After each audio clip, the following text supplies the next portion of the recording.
Assalamualaikum warahmatullahi wabarakatuh. Balik lagi bersama saya Akbar Cika. Ada yang lagi viral nih teman-teman. Putra dari Menteri Keuangan Purbaya Yudi Sadewa menjadi bahan perbincangan publik. Hal itu menyusul unggahan kontroversialnya yang diduga menyindir Ibu Sri Mulyani, mantan Menteri Keuangan.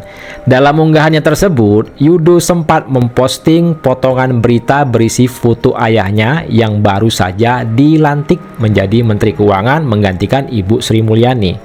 Namun, unggahan tersebut berlanjut dengan kalimat yang memicu polemik. Yudo, anak dari Menteri Keuangan yang baru ini, menyebut Ibu Sri Mulyani sebagai agen CIA Amerika yang menyamar jadi menteri. Nah, ini gimana nih kelakuan anak pejabat yang seperti ini? Baru aja menjabat dalam hitungan jam, malah bikin ulah, bikin gaduh. Gimana nih teman-teman? Nah, tak hanya itu saja, kita akan mendengarkan permintaan maaf dari Menteri Keuangan yang baru, Purbaya Yudi Sadewa, terkait blundernya kemarin. Kita juga akan mendengarkan komentar Pak Yas Subiakto terkait reshuffle menteri di Kabinet Merah Putih Pak Prabowo Subianto. Sebelum kita ke videonya, jangan lupa like dan share. Tanpa berlama-lama, langsung aja kita saksikan videonya berikut ini. Nyebut ayahnya berhasil melengsarkan agen CIA Amerika yang menyamar menjadi menteri. Namun terkini postingan tersebut sudah lenyap. Di akun TikToknya @yudosadewa, beberapa videonya masih ada. Ia pun sempat menyinyiri kinerja Sri Mulyani saat menjabat Menteri Keuangan. Hal itu terkait program Tapera 3% yang sempat ramai beberapa waktu lalu. Yudo tidak segan menyindir masyarakat dan pemerintah yang disebutnya sama-sama bodoh dan maling. Pada video terakhirnya, ia juga membuat video soal orang miskin. Ia mengungkap ciri-ciri orang miskin yang sering ditemui. Dalam video itu, Yudo pun menunjukkan kartu BCA prioritas yang dimiliki. Dalam unggahan lain, Yudo juga sering memamerkan saldonya yang bernilai ratusan juta rupiah hingga soal trading. Sang ayah Purbaya juga pernah menyebut Yudo sebagai bocah trader. Ciri-ciri orang miskin yang sering gue temuin, yang pertama crab mentality, itu jelas. Orang yang sukses, mereka pasti benci, iri, dengki, sinis, dan pingin ngajak mereka balik ke golongan mereka. Yang kedua adalah munafik. Harta tuh nggak dibawa mati. Nah, tapi kan bisa harta dibawa mati, di Islam aja bisa kok disumbangin caranya. Nah, itu munafik yang kedua. Yang ketiga itu rasis. Orang miskin biasanya rasis terhadap satu sama lain.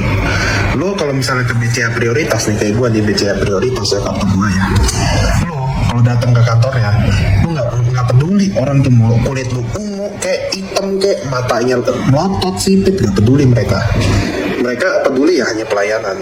Dan yang terakhir, yang paling susah dia basmi adalah mental ngemis. Gimana nih teman-teman? Silakan ketik komentar kalian di kolom komentar. Jadi saya kemarin kalau ada kesalahan, saya mohon maaf. Ke depan akan lebih baik lagi. Ini kan saya masih pejabat baru di sini. Menterinya juga menteri kagetan. Jadi kalau ngomong katanya kalau ketemu Sri Mulyani kayaknya koboi. Waktu di LPS sih nggak ada yang monitor, jadi saya tenang. Ternyata di keuangan beda bu. Kalau ngomong langsung pelintir sana sini. Jadi saya kemarin kalau ada kesalahan, saya mohon maaf. Ke depan akan lebih baik lagi. Dan saya ingin sekali lagi mengucapkan terima kasih kepada Ibu Sri Mulyani yang prestasinya luar biasa, berhasil membangun fondasi yang kokoh untuk fiskal Indonesia selama beberapa puluh tahun terakhir. Mudah-mudahan saya bisa meneruskan apa yang Ibu sudah buat di masa-masa lalu Ibu, dan saya mohon doanya dan bimbingan terus ke depan. Saya baru di sini, yang jelas saya akan berusaha semaksimal mungkin. Nanti minta juga petunjuk Ibu Sri Mulyani supaya kebijakan fiskal kita bisa bagus dan ekonomi secara keseluruhan bisa tumbuh lebih baik lagi. Jadi ke depan teman-teman media, tolong beri saya waktu untuk bekerja dengan baik. Nanti kalau beberapa bulan baru Anda ketika bisa-bisa. Selamat melanjutkan langkah Ibu Sri Mulyani Indrawati. Jangan pernah lelah mencintai negeri ini. Sebagaimana kami pun akan terus berusaha mencintai dan menjaga warisan semangat yang Ibu tinggalkan. Terima kasih Ibu, dan percayalah, semangat Ibu akan selalu menjadi pelita, menerangi perjalanan kami ke depannya. Terima kasih Ibu. Kau sang Terkasih kuliah di sinar matamu, tersimpan kekayaan batinmu. Oh, di dalam senyummu, ku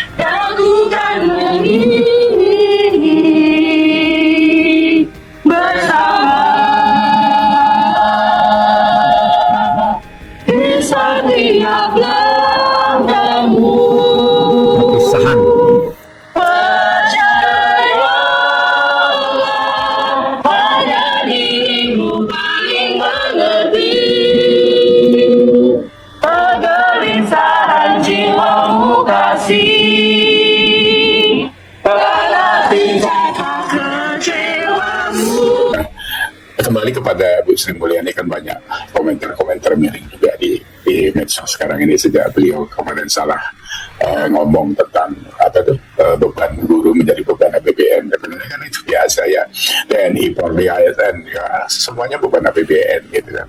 Cuma agak sensitif karena kan kondisinya lagi tidak baik gitu kan. Yang perlu dicermati itu sebenarnya gini, bukan apapun itu yang masuk kepada APBN itu sebenarnya 79-80% itu adalah uangnya rakyat, karena pajak rakyat itu yang mengkontribusi seperti itu. Pajak sumber daya alam kan cuma 3,4%, pajak korporasi itu sisanya berapa, 17 atau berapa ini totalnya. Nah, ini harus harus dicermati sehingga tidak salah ngomong dan sebagainya. Tapi buat saya Bu Sri Mulyani itu juga sosok yang luar biasa. Dia cukup berjasa untuk Indonesia.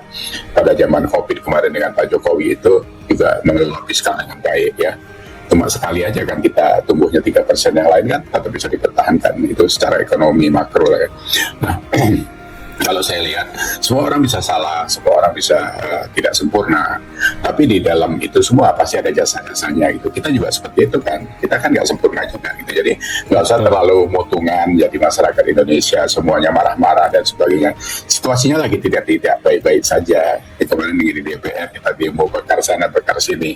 Nah akhirnya yang dibakarin kan asetnya negara. Terus tiba-tiba Menteri PUPR dalam 2 hari bisa buat budget 900 miliar gitu. Itu entah dengkul siapa yang dihitungnya, kita nggak tahu. Ini orang-orang kayak gini yang perlu diwaspadai.